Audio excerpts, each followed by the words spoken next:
Hello दोस्तों, नमस्कार। SM किसी चैनल में मैं आप सब लोगों का दिल से बहुत बहुत स्वागत करता हूं। अगर आपने पहली बार विजिट किया जरूर चैनल को सब्सक्राइब कर लेना। फ्री स्टॉक मार्केट क्लासेस इस चैनल को भी चाहो तो फॉलो कर सकते हो, सब्सक्राइब कर सकते हो। यहाँ पर भी बेल आइकन को हिट करके ऑल जरूर सेलेक्ट करके रख लेना। इस चैनल का लिंक आपको ऊपर आई बटन पे नीचे डिस्क्रिप्शन में मिल जाएगा। सो चलिए दोस्तों, फिलहाल इस वीडियो को स्टार्ट कर लेते हैं।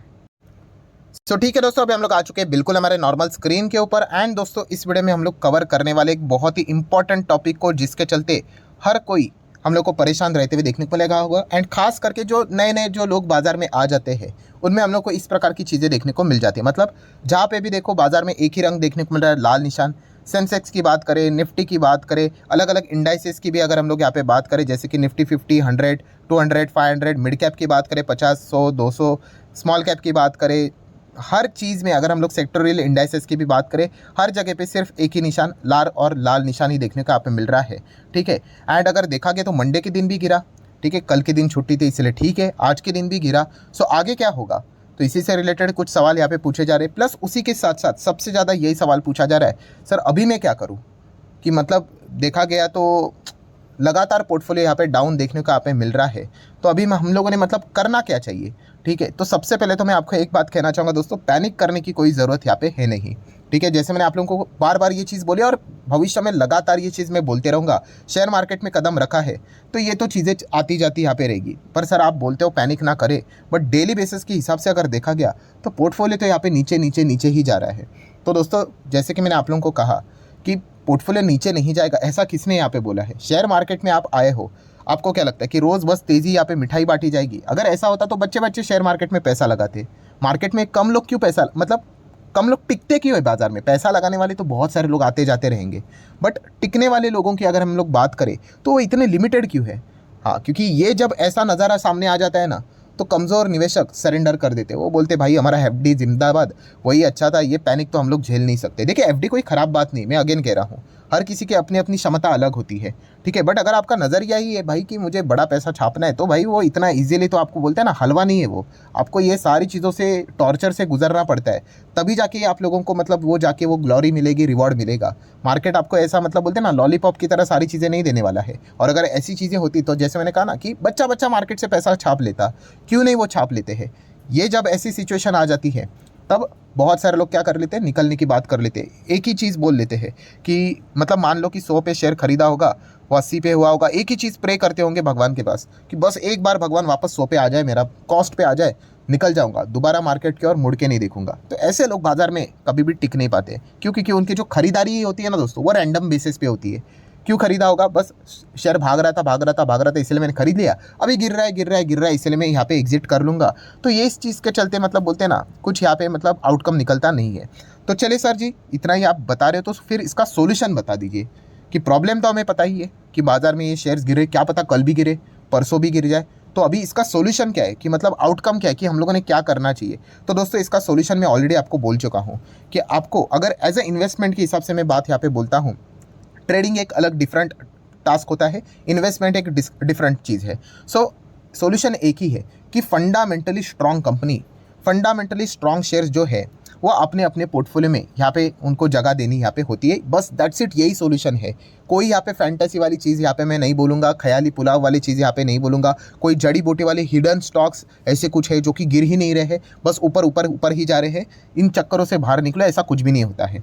हमारा काम और एक ही काम होता है दोस्तों, जो कंपनियां फंडामेंटली स्ट्रांग है, जिनकी बैलेंस शीट स्ट्रांग है, जिनके बिजनेस में दम है, जिनके रिजल्ट्स अच्छे हैं, जिनका मैनेजमेंट अच्छा है, उन कंपनीज के शेयर्स को हम लोगों ने हमारे पोर्टफोलियो में रखना होता है। दैट्स इट, गेम ओवर, बस इतना ही। यही इसका प्रैक्टिकल सॉल्यूशन है। जैसे बोलते हैं ना, दो चीज़ें होती है दोस्तों, एक होती है कंट्रोलेबल और दूसरी होती है अनकंट्रोलेबल। मतलब एक ऐसी चीज़ जिसके ऊपर आपका कंट्रोल है, और ऐसी चीज़ें कि जहाँ पे आप अपना सर भी फोड़ दो, कुछ नहीं होने वाला है। ठीक है, तो मैक्सिमम जो हम लोग एज अ रिटेल इन्वेस्टर की अगर हम बात करें, वो अनकंट्रोलेबल थिंग के बारे में इतना विचार करते हैं। अरे भाई, वो चीज़ आपके हाथ में है ही नहीं, क्यों टाइम पास कर रहे हो? हाथ में नहीं है मतलब क्या है? क्या निफ्टी जो ये नीचे जा रहा है, क्या आप रोक सकते हो? क्या मैं रोक सकता हूँ? क्या कोई भी रोक सकता है? कोई बड़ा इन्वेस्टर क्या वो रोक सकता है? अरे कोई भी नहीं रोक सकता। ठीक है, क्यों? क्योंकि वो अनकंट्रोलेबल इवेंट है, वो हमारे हाथ में नहीं। अरे भाई, अगर मेरे हाथ में होता निफ्टी को कंट्रोल करना, तो मैं हम किसी को भी मतलब बोलते हैं ना, इंडेक्स को नीचे नहीं हम लोग जाने देते। ठीक है, तो ये अनकंट्रोलेबल इवेंट है। अनकंट्रोलेबल इवेंट के बारे में सोच के लिटरली टाइम पास होता रहेगा, करते रहो टाइम पास। ठीक है, निफ्टी कहाँ तक चला जाएगा आपके हाथ में है क्या? अरे जाना है तो वो 15 भी जाएगा, जाना है तो 10 भी जाएगा, ठीक है। तो कंट्रोलेबल इवेंट क्या है दोस्तों, उसके ऊपर फोकस रखो। कंट्रोलेबल इवेंट एक ही है जो मैं अभी बोल बोल के थक चुका हूँ। फंडामेंटल स्ट्रॉन्ग शेयर्स का सिलेक्शन करना ये आपके हाथ में है। आपके पास पैसा है, 10,000 है, 5,000 है, 100 रुपया है, लाख रुपया है, 10 लाख रुपया है, करोड़ों रुपया है, तो आपके हाथ में कंट्रोलेबल इवेंट क्या है कि भाई अच्छे फंडामेंटली स्ट्रॉन्ग शेयर का पोर्टफोलियो बनाओ, दैट्स इट। उसके बाद वो नीचे नहीं जाना चाहिए, नीचे नहीं जाएगा, ये आपके हाथ में नहीं है, ना तो आपके है, ना तो मेरे, ना तो किसी के, ठीक है। तो ये चीज़ को समझो, ये प्रैक्टिकल चीज़ मैं आपको यहाँ पे बता रहा हूँ। अननेसेसरीली यहाँ पे बाकी की चीज़ों पे मतलब बोलते हैं ना, माथा फोड़कर कुछ नहीं होने वाला है। तो एक ही काम आप लोगों ने यहाँ पे करना है, जो आप पूछ रहे हो ना कि सोल्यूशन क्या है, सोल्यूशन वही है कि अच्छे कंपनीज का पोर्टफोलियो यहाँ पे बना दो, दैट्स इट। उसके बाद यहाँ पे आपने कुछ नहीं करना है। बाकी वो शेयर क्या ऊपर नीचे यहाँ पे डांस करता रहेगा, वो हमारे कंट्रोल में यहाँ पे होता नहीं है, उसको सिर्फ यहाँ पे देखना होता है। एंड फंडामेंटली स्ट्रॉन्ग शेयर्स का डेफिनेशन भी, जो कि मैं मल्टीपल टाइम आपको बोल चुका हूँ, कि वो ये होता है कि ऐसी कंपनियाँ जो बाउंस बैक करे। फंडामेंटली स्ट्रॉन्ग शेयर्स का अर्थ ये बिल्कुल नहीं होता है कि वो नीचे नहीं जाएंगे करके, ऐसा बिल्कुल भी नहीं है। वो नीचे ज़रूर यहाँ पे जाएंगे, बट वो नीचे जाने के बाद जब बाजार सुधर जाएगा तो वो बाउंस बैक भी करेंगे, उतने ही रफ्तार से वो कम बैक भी करेंगे, ठीक है। तो ये पॉइंट हम लोग को याद करना होता है कि bounce back and come back मतलब ये सिर्फ और सिर्फ फंडामेंटली स्ट्रॉन्ग शेयर्स में ही होता है। बट नहीं, हमें तो जाना है सस्ते शेयर्स में। सस्ते मतलब पेनी टाइप के स्टॉक, 10, 15, 20 रुपये वाला स्टॉक बता दो। फिर ऐसे स्टॉक्स में क्या होता है कि तेज़ी के वक्त मतलब बुल रन आता है तो वो भाग तो लेते हैं, ठीक है, उसको तो लक कहते हैं। एंड उसके बाद ऐसा गिरता है वो कि सब लोगों का पैसा डूब जाता है। फिर वो वापस पूछते सर ये लेवल वापस कब आएगा? कभी नहीं आएगा। एंड अगर आना है तो वापस बुल रन आना चाहिए, आपका किस्मत के ऊपर है, आपको किस्मत के सहारे चलना है बाजार में, तो फिर भाई हो गया शेयर मार्केट, फिर कुछ नहीं होने वाला। ऐसे बहुत सारे शेयर्स हैं दोस्तों, जब बुल रन आता है ना, ठीक है, अभी 2020 का बुल रन आया था, जिन शेयर में कुछ भी नहीं होता है वो भी रॉकेट मतलब 10 गुना 20 गुना बढ़ते रहते हैं, ठीक है। एंड उसके बाद ऐसा डंप यहाँ पे हो गया लोअर सर्किट के ऊपर लोअर सर्किट, कुछ भी यहाँ पे हाथ में बचा नहीं है। अभी जिन्होंने यहाँ पे खरीद के रखा हुआ है कुछ नहीं हो सकता उनका। मतलब क्या है, जो मैं आपको बार बार कह रहा हूँ कि फंडामेंटल स्ट्रॉन्ग शेयर्स का डेफिनेशन क्या है, यस, जो बाउंस बैक यहाँ पे कर सके, उन कंपनीज को हम लोगों ने यहाँ पे सिलेक्ट करना होता है, उन कंपनीज को हम लोगों ने स्टडी करना होता है, ठीक है। बट हम लोग क्या करते हैं, सस्ते शेयर्स के पीछे यहाँ पे जाते रहते हैं। तो सस्ते शेयर्स के पीछे यहाँ पे जाना होता नहीं है, या फिर आप बोल सकते हो फंडामेंटली वीक शेयर्स के पीछे जाना होता नहीं है। क्योंकि अगर देखा गया, जब बाजार में खराब माहौल बन जाता है ना दोस्तों, खराब मतलब जब गिरावट हो जाती है, तो फिर फंडामेंटली वीक वाले कंपनियां भी गिर जाते हैं एंड फंडामेंटली स्ट्रांग वाली कंपनियां भी यहाँ पे गिर जाती है। बट जो फंडामेंटली स्ट्रांग कंपनियां होती है दोस्तों, वो देखिए यहाँ पे गिरने के बाद रिकवर हो जाती है, ठीक है। ये देखिए जो फंडामेंटल स्ट्रॉन्ग कंपनी 60% क्रैश हुआ बट रिकवर होकर यहाँ पे ऊपर है।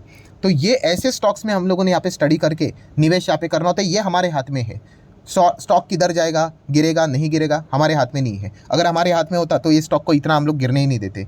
पर कुछ कर सके, कुछ नहीं कर सकते। तो हम लोगों ने एक ही चीज़ किया, भाई ये कंपनी है तो मजबूत, अभी बाजार की हालत खराब हो गई तो अभी हम लोग क्या ही करें, ठीक है। मान लीजिए चाइना ने ताइवान के ऊपर अटैक कर लिया, अरे मार्केट 50% भी नीचे आ सकता है, हो सकता है ऐसे, बट ये कंपनियां भी गिर सकती है, हाँ जरूर गिर सकते हैं, बट ये कंपनियां कम बैक करेगी, ये याद रखना, बाउंस बैक करेगी, कम बैक करेगी। तो हमारे हाथ में एक ही चीज़ है दोस्तों, कंट्रोलेबल वाले इवेंट के ऊपर फोकस रखना है। और कंट्रोलेबल इवेंट मतलब क्या, अच्छे फंडामेंटली स्ट्रॉन्ग शेयर्स को अपने पोर्टफोलियो में जगह देना, दैट्स इट। उसके बाद बाजार गिरेगा वो भी गिरेंगे, बट जब बाजार रिकवर करेगा वो भी स्टॉक्स यहाँ पे रिकवर करेंगे एंड आपका पैसा यहाँ पे बनेगा ही बनेगा। तो ये पॉइंट आप लोगों ने यहाँ पे समझना है। अगर हम लोग यहाँ पे निफ्टी 50 की बात करें, अभी निफ्टी कहाँ तक चला गया था, 20,200 गया था कि नहीं, 20,222 गया था कि नहीं। तो वैसे भविष्य में भी जाएगा, 22,000 जाएगा, 25 जाएगा, 30 जाएगा, इमीडिएटली नहीं जाएगा बट जाएगा ज़रूर, ठीक है। तो ये पॉइंट हम लोग को पता है यहाँ पे होना चाहिए। बाकी ये नौटंकी चलती रहती है भाई, शेयर मार्केट में आप आए हुए हो, सर क्या 18,000 जाएगा क्या, किसी को भी नहीं पता है दोस्तों, क्या इवेंट रहेगा, किस प्रकार की नेगेटिव खबरें आएगी, नो बडी नोस। मैंने कहा ना आपको, एक ही चीज़ आपको करनी है, फंडामेंटली स्ट्रॉन्ग शेयर्स को पोर्टफोलियो में जगह देना, दैट्स इट। फिर वो भी 50-60% गिर सकते हैं बट वो बाउंस बैक करेंगे। इसलिए तो वॉरेन बफेट जी ने कहा है कि अच्छे तरीके से मेहनत करके अच्छे शेयर्स चुन लीजिए, लंबे अवधि के लिए टिके बने रहिए, बट अपने शेयर्स को, अपने पोर्टफोलियो को 50% डाउन देखने की क्षमता रखी है। क्योंकि उनको भी पता है बाजार में इस प्रकार के इवेंट होते रहेंगे, कभी इलेक्शन का ये होगा, कभी कोविड जैसी सिचुएशन होगी, ठीक है। कोविड में कौन सा स्टॉक नहीं गिरा था, 50%, 60%, 70%। कमेंट सेक्शन फुल गालियों से भरा हुआ था कि लॉन्ग टर्म में कोई फायदा नहीं, और उसके बाद पछतावा। वही शेयर्स उन्होंने खरीदे 4-4, 5-5 गुना महंगे दाम पे ऊपर, तो ये बेसिक्स मिसिंग होते हैं। देखिए कोई बड़ा इन्वेस्टर दोस्तों मार्केट छोड़ने जाता है। आपको जिन भी बड़े इन्वेस्टर के नाम पता होंगे, ठीक है, कभी आपने सुना है बाजार ऐसा गिरता है तो वो यहाँ पे रिटायरमेंट ले लेते हैं या फिर एग्जिट, कंप्लीट एग्जिट कर लेते हैं? 100% नहीं, वो बने रहते हैं। क्यों बने रहते हैं? उनको पता है कि भाई वो जाते ऐसे कंपनी में कि जो फंडामेंटली स्ट्रांग है, उनके हिसाब से वो गिरेंगे ज़रूर, ये तो बाजार का स्वभाव है, बट वो रिकवर भी करेंगे। तो ये खासियत बात है। एग्जिट कौन करता है पता है? भागते कौन है? हाँ, कमज़ोर निवेशक, रिटेल इन्वेस्टर, ये भागते क्यों? क्योंकि उनकी एंट्री कमज़ोर होती है। जो स्टॉक भागेगा उसके पीछे भागेंगे, ना कंपनी के फंडामेंटल्स है, ना कंपनी में सेल्स है, ठीक है। अभी जो बीच में हम लोगों ने गवर्नमेंट कंपनीज में देखा था, सेल ही जीरो है, फिर भी लोगों ने शेयर्स खरीदे, 10,000 शेयर खरीदे, 20,000, क्यों? कोई पढ़ाई बिढ़ाई से कोई मतलब नहीं है, बस जुआ खेलने का, 10 का 20 हो रहा है कि नहीं देखने का, दैट्स इट। फिर ऐसे स्टॉक में फिर वो फंस जाते हैं और बाजार को टाटा बाय बाय बोल देते हैं। वरना मैं देख चुका दोस्तों, अभी इस चैनल की बात करें, 5.5 साल हो चुके हैं, उससे भी ज़्यादा हो चुके हैं इस चैनल को, ठीक है। ऐसे बहुत सारे डिसिप्लिन इन्वेस्टर है जिन्होंने कोविड का भी नज़ारा देखा था और उन्होंने कोविड में भी हार नहीं मानी। उनके लिए तो ये मतलब मजाक है, वो बोलेंगे ये क्या बाजार, इसको गिरना भी कहते हैं क्या? कोविड में 40-50% बाजार क्रैश हुआ था, बट क्या खत्म हो गई दुनिया? कुछ भी नहीं हुआ। हाँ, पैनिक ज़रूर होता है, पोर्टफोलियो ज़रूर नीचे यहाँ पे आता है, पछतावा होता है, अरे यार काश बेच लिया होता तो यहाँ पे फ़ायदा यहाँ पे हो सकता था। ये बाजार का रेगुलर पार्ट है, रेगुलर, ठीक है। बट प्रॉब्लम क्या पता है? आप जैसे एग्जिट करोगे ना, उसके बाद वापस री एंट्री कब करने का वो आपको पता ही नहीं चलेगा और आपके बाइंग प्राइस से वो बढ़ता जाएगा, बढ़ता जाएगा, बढ़ता जाएगा, ठीक है। तो एग्जैक्ट टॉप क्या है, एग्जैक्ट बॉटम क्या है, ये किसी को पता नहीं होता। हमारे कंट्रोल में एक ही चीज़ है, कौन सी? यस, कौन सी कंपनी फंडामेंटली स्ट्रांग है भाई, इसको देखो, उस कंपनी का विजन देखो कि ये कितनी बड़ी बन सकती है, उस हिसाब से इस शेयर में कितना गुना यहाँ पे रिटर्न्स बन सकता है, 5 गुना 10 गुना ये भाग सकता है, उस हिसाब से हम लोगों ने उसको मॉनिटर करना होता है, दैट्स इट। यही हमारा काम है दोस्तों। बाकी की जितनी भी चीज़ें लिटरली टाइम पास है कि कहाँ तक जाएगा, सर नेक्स्ट टारगेट बता दीजिए। मैं आपको एक टारगेट ज़रूर बता सकता हूँ, ये मतलब लोग पूछते हैं ना कि सर नीचे कहाँ तक जा सकता है, 18,000, 18,500, 17, 15, टारगेट क्या है? मुझे नीचे का टारगेट नहीं पता है, मुझे ऊपर का टारगेट पता है। 20, 25, 30, 40, 50 जाने वाले हैं, बने रहिए, दैट्स इट। आप 5 साल का कोई भी चार्ट पैटर्न उठा कर देख लेना, ये देखिए यहाँ पे बीच बीच में बहुत तकलीफ देगा बाजार आपको, याद रखना। 250 दिन साल में चलते, उसमें से मतलब देखा गया तो 230 दिन बाजार आपको नीचे ही देखने को मिलने वाला है। 20 दिन ऐसे रहेंगे जो कि आपको रिटर्न बना कर देंगे, बट वो 20 दिन कौन से वो किसी को पता नहीं होते, इसलिए सब लोग बने रहते हैं और अल्टीमेटली रिटर्न्स बन जाते हैं। बट हमारा कैसा होता है, हमें क्विक रिटर्न्स चाहिए, क्विक रिटर्न्स चाहिए, क्विक रिटर्न्स चाहिए। तो क्विक रिटर्न के चक्कर में सब लोग यहाँ पे जो कमाया होता है वो भी गवा के बैठ जाते हैं, ठीक है। ये धीमे धीमे करके आपको एक्सपीरियंस है, सारी चीज़ें समझ में यहाँ पे आएगी। ऐसी कोई बात नहीं कि हम लोग बहुत बड़ी कोई 30 मार्क आए करके, हमने भी ये मिस्टेक्स करके रखी हुई है। थियोरी में हम लोगों ने भी पढ़ के रखा हुआ था, बाद में प्रैक्टिकली पता चला कि कैसे यहाँ पे सारी चीज़ें वर्क यहाँ पे होती है करके, ठीक है। तो बस मैं इतना ही कहना चाहूँगा, ये सारी चीज़ें यहाँ पे चलती रहती है। क्या एग्जिट कर ले करके बाजार में कभी कोई एग्जिट यहाँ पे करता नहीं, और ऐसे गिरावट के चलते तो कभी भी कोई एग्जिट नहीं करता है। ये तो बाजार का मतलब बोलते हैं ना इंटीग्रल पार्ट है, तेज़ी और मंदी, ठीक है। इस चीज़ के चलते अगर कोई एग्जिट की बात कर रहा है, वो बाजार में कभी टिक नहीं पाएगा, वो वापस आएगा, बट कब? जब निफ्टी जाएगा 20-25 हज़ार। एंड ये भी गलत है बोलना कि निफ्टी 25,000 पे जाएगा और वापस आएगा, क्योंकि इंडेक्स का और हमारे शेयर का ऐसा कोई लिंक नहीं होता है। लिंक मतलब हमें हमारे बिजनेस के हिसाब से जाना है, ठीक है। बिजनेस आपका, कंपनी फंडामेंटली स्ट्रांग होना चाहिए। आप कचरा शेयर्स उठाकर आ जाओ और फिर 25 साल होल्ड करो, कुछ नहीं बनने वाला है आपके पोर्टफोलियो में, ठीक है। बहुत सारे लोगों को ये मिथ लगता है कि भाई मैं तो पिच के ऊपर खड़ा रहूँगा तो रन बनेंगे। अरे ऐसा नहीं है, रन ऐसे नहीं बनते। आपके पास फंडामेंटली स्ट्रांग शेयर्स होने चाहिए तो रिटर्न्स बनेंगे। आप खराब कंपनियाँ लेकर आओगे, पेनी स्टॉक्स का बुफे बना कर रखोगे और कहोगे मैं तो 10 साल इसको, जान भी चली जाएगी तो भी नहीं बेचूंगा, तो जान ही चली जाएगी, रिटर्न्स तो बनने वाले हैं नहीं, ठीक है। तो अच्छे कंपनी में जाना चाहिए, फंडामेंटली स्ट्रांग स्टॉक्स में यहाँ पे जाना चाहिए, फिर ऑटोमेटिकली आपका पैसा तो यहाँ पे बनेगा ही बनेगा। सो आशा करता हूँ दोस्तों जितने भी इंपॉर्टेंट पॉइंट्स थे वो सारे मैंने यहाँ पे कवर कर लिए। इस प्रकार के डोज में बीच बीच में देता रहता हूँ, क्योंकि इंपॉर्टेंट चीज़ रहती है, क्योंकि लोगों के पास जो बिगिनर भी रहते हैं ना, अच्छे अच्छे क्वालिटी स्टॉक्स लेकर बैठते हैं, बट प्रॉब्लम क्या है उनका कि हाँ ऐसे नज़ारे जब आ जाते हैं वो डर जाते हैं, अरे ये तो मस्त रिटर्न था, अभी तो मेरे बाइंग प्राइस के नीचे चला गया। हाँ होता है, बाजार है भाई, जब तेज़ी आएगी ना आपके हाथ में भी नहीं आएगा, ठीक है। रेलवे स्टॉक्स की बात करें, लोगों ने 10-10 रुपये पे बेच दिया था RVNL, आज किधर से किधर चला गया, 700% के रिटर्न्स चले गए उनके, ठीक है। तो ये क्लैरिटी नहीं होती है ना कि वो कंपनी कितना रिटर्न दे सकती है, बस ऐसी तुक्केबाजी करती है। वो तुक्केबाजी करने वाले निकल जाएंगे और 1-2 दिन बाजार गिरने दो, आधे पब्लिक गायब हो जाएगी, एंड बाद में जब तेज़ी आएगी तो वापस खरीदने के लिए आएंगे 300-400% रिटर्न बनने के बाद, एंड फिर एक्सपेक्ट करेंगे कि वहाँ से और 300% बने, फिर वो बनेंगे नहीं, फिर वो वापस स्टेज 3 में आएंगे। तो याद रखना, इस प्रकार से बाजार चलता रहता है और 90% लोग इसी कैटेगरी में यहाँ पे बहते चले जाते हैं। तो अगर आपको 10% के इसमें आना है तो एक ही काम करना है, अच्छे क्वालिटी स्टॉक्स को अपने पोर्टफोलियो में जगह दो। बाकी चीज़ें आपकी कंट्रोल में नहीं है, फिर वो अच्छा स्टॉक वाला भी यहाँ पे नीचे जाएगा, बट याद रखना वो कमबैक जरूर करेगा। कोविड वाले स्टॉक्स आप चाहो तो देख सकते हो, आपको सारा खेल समझ में यहाँ पे आ जाएगा। सो आशा करता हूँ दोस्तों जितने भी इंपॉर्टेंट पॉइंट्स थे, जितना हो सके मेरे साइड से आप लोगों को यहाँ पे सिखाया है। ठीक है, बाकी आपकी मर्जी, देखो पैसा हर किसी का अपना अपना होता है, आपको जो सही लगता है आप डिसीजन यहाँ पे ले सकते हो। सो आशा करता हूँ दोस्तों वीडियो हेल्पफुल लगा होगा, तो चाहो तो आप इसको लाइक एंड शेयर भी कर देना। So that's it, thank you very much दोस्तों, we will be meeting next video, तब तक के लिए बाय बाय।